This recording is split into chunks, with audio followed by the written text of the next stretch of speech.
दोस्तों नमस्कार। कुछ दिन पहले दिल्ली में हुए धमाकों के बाद राजनीति तेज हो गई है। कांग्रेस नेता उदित राज ने एक ऐसा बयान दे दिया है जिससे सियासी सरगर्मियां बढ़ गई हैं।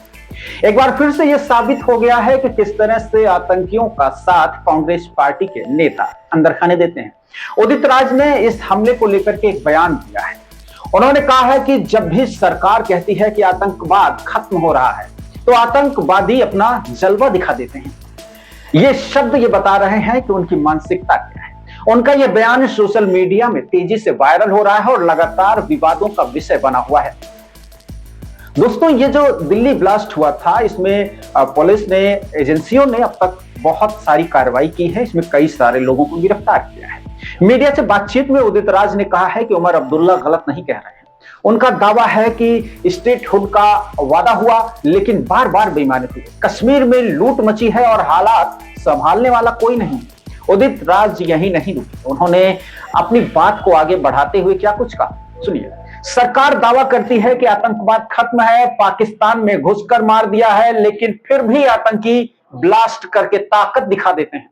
ये शब्दों पर गौर कीजिए, एक तो जलवा और दूसरा ताकत। स्टेटमेंट के बाद सफाई भी दी उन्होंने, लेकिन ये स्टेटमेंट आग की तरह फैल चुका है। विवाद बढ़ने के बाद उदित राज ने सफाई भी दी।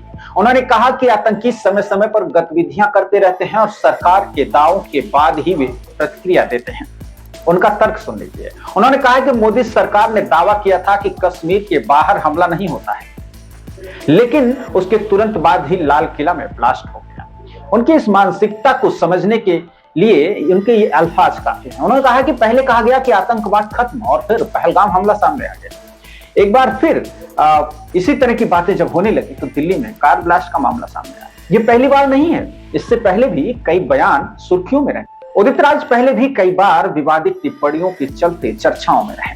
उनके बयानों के कई मौकों पर कांग्रेस की असहज स्थिति बन चुकी है, लेकिन फिर भी दिल है कि मानता नहीं। दिल्ली ब्लास्ट अब तक की जो जांच हुई है उसमें क्या कुछ हुआ है, इस बारे में थोड़ी सी अगर हम जानकारी ले लें तो उसमें यह पता चलता है कि धमाके में 13 लोगों की दर्दनाक मौत हुई थी। जांच की आंच अब फरीदाबाद स्थित अल फलाह यूनिवर्सिटी तक पहुंच चुकी थी और उसमें तमाम जो है जानकारियां जुटाई जा रही हैं। डॉक्टर्स और संबंधित स्टाफ से लगातार पूछ हो रही। पिछले दिनों ये भी जानकारी आई थी कि लगभग 2 दर्जन वहां के कर्मचारी गायब हो चुके हैं, वहां से फरार हो चुके हैं। कुछ गिरफ्तारियां भी हुई हैं। तो साथियों, बड़ी खबर, बड़ा बयान और बड़ा विवाद। दिल्ली ब्लास्ट के बाद आतंक की जांच अभी जारी है और सियासी टकराव लगातार जारी है।